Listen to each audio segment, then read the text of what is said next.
What's up guys, Thunderstorm here, back at it again with another video. I bet that sounds weird. We're gonna get used to that new intro, alright boys? We even got a new PFP and a new banner.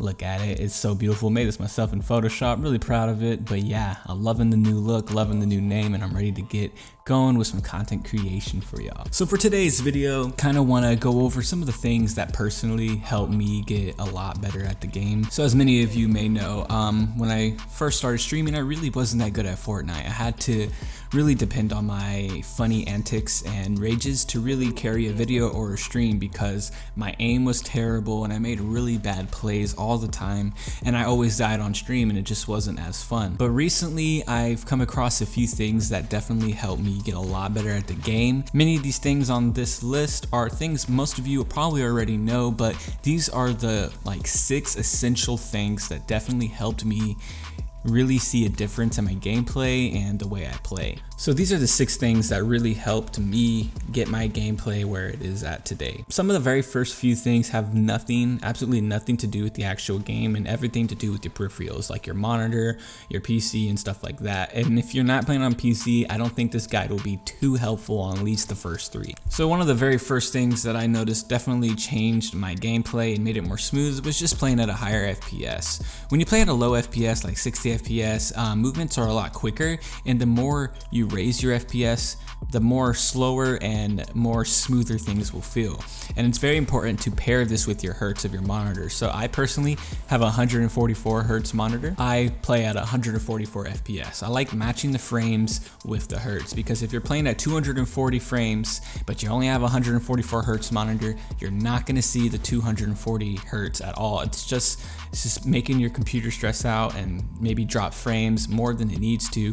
So I think it's very important to match your frames. If you don't know how to match your frames, basically I have 144 hertz, so you just go to display settings, make sure you do this, advanced display settings, right here, display adapter properties, go to your monitor, and look, I've been playing at 60 fucking hertz. See, you gotta make sure that this is not on 60 hertz. So you boof it up all the way to 144, press OK, and then there we go, keep changes. Which brings me to the next thing that I really think helped me, which is stretch resolution, all right? I play at a really moderate stretch resolution. It's not super stretch. If you guys wanna copy it, I have a video explaining exactly how to do it, but I play at 1750 by 1080 at 144 hertz. So go ahead and apply that, and I tell you what guys, my aim and my gameplay got so much smoother once I did this. This kind of stretch just makes it moderately stretch. It makes it a little easier for your aiming to be on point, and I really just felt like it definitely helped me a lot, kind of getting my builds and my kills kind of where I wanted them to be. So the third thing that I noticed that really helped my gameplay get better was kind of lowering my sensitivity. I'm a person that tends to play at a higher sensitivity because I like making quick edit plays and just being able to move around really quickly. But I did notice when I had a higher sensitivity, I just wasn't hitting my shots as much as I needed to. The only thing that was on point were my edits, but everything else was just really wonky. Anytime I try to build, I would start spam building because I'm moving around builds too much and too quickly for my hand to catch up, and basically it made my builds look really bad. And if you have really bad builds, you're just going to be building really bad and placing builds where you're not supposed to place them, and this can really affect you in battle. So I lowered my sensitivity, not super slow where I look like a bot and I can't turn, but just slow enough to where I felt that every single build that I was placing was meant to be placed. Every edit that I was doing was meant to be edited that way, and it just made my overall gameplay a lot slower but more precise and better. Having the lower sensitivity definitely played in my gameplay style. Alright, I went from like a really sporadic player to a more methodical and planned out player, and I really think it translates well for better gameplays and just a lot more better kills in general. Alright, for the fourth thing that I really think it's going to help you guys if you're like me. If you're like me, you're not that great of a builder, you're not really good at retakes, and overall you just need to really work on that. As a person who was not good at building, I always tended to stray towards box fights because I knew how to play that and I was really good.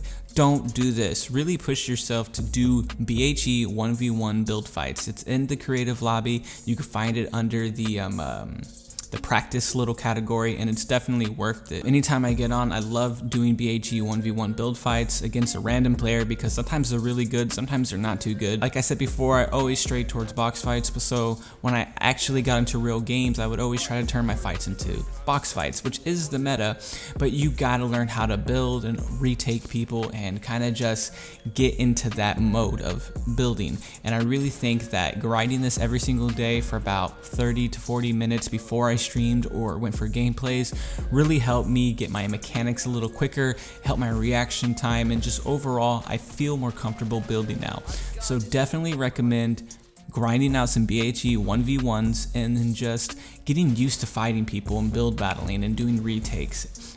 You don't have to do the craziest retakes. Sometimes a 90 and a cone edit will get you there, but you do gotta get better at reacting to people and getting used to different scenarios that you will only get when you're building. So for the next thing that really helped my gameplay, which should be the fifth thing, is controlling my aim, guys. When I say controlling my aim, I don't mean go in there and run aim training courses, which is good, but that's not what I'm talking about. I'm talking about you gotta have trigger discipline. You can't just shoot anytime you see someone. If you find yourself seeing someone and automatically going for a flick shot, you need to chill. You need to calm down. Line up your shot. See if it's even a good time to shoot. Maybe you can get closer. Maybe you can line up a headshot if you just wait a little longer. Just practice your trigger discipline. Don't shoot as soon as you see someone.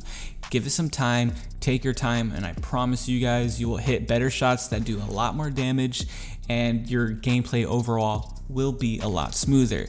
Now this does correspond to the tip that I said earlier, which is lowering my sensitivity to where it feels smooth.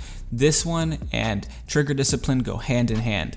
If my sensitivity was super fast, I had less trigger discipline. If my sensitivity was a lot slower, I had way more trigger discipline. So definitely practice your trigger discipline and try not to shoot all the time, especially try not to go for all these random flick shots, because I promise you, those are the shots that hit for like 34 and you're like, what the hell, my pump should be hitting for 150. It's because you flicked it and you hit the tip of his head. You didn't hit him right in the middle of the face, okay? Trigger discipline definitely helps my gameplay overall and definitely helped me improve my gameplay 100%. All right, for the final thing, which is a pretty basic thing, and I think anyone can do this, is basically grind out some either arena games or pub games. Don't spend all your time in creative. Spend like an hour in creative max before you start playing normal games, because you need to get used to scenarios that only happen in pub games and arena games, all right? You gotta get used to playing pub games and arena. So I recommend literally sitting down for like 5 hours and just play pub games, guys,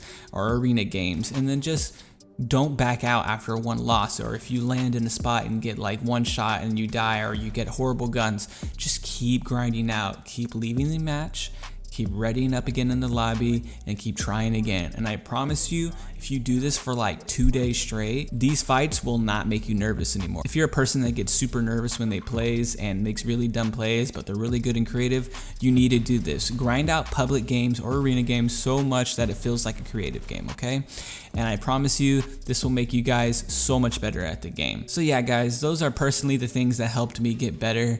You know, playing at a higher FPS, matching my hertz, playing at a lower sensitivity, really practicing my builds and BH1s, and controlling my trigger discipline. All these things go really hand in hand and create a really smooth gameplay. And I hope this helps you guys. I hope you guys listen to some of the things I said in this video and try them out for yourself. Fortnite's a grind, and I know it can be annoying, but if you really want to get to a place where you can be good, you gotta try these things. I hope you enjoyed the video. This is the end of the video. If you made it all the way over here, please like the videos if you haven't already, subscribe if you're new, and I want you guys to have an awesome day. Deuces.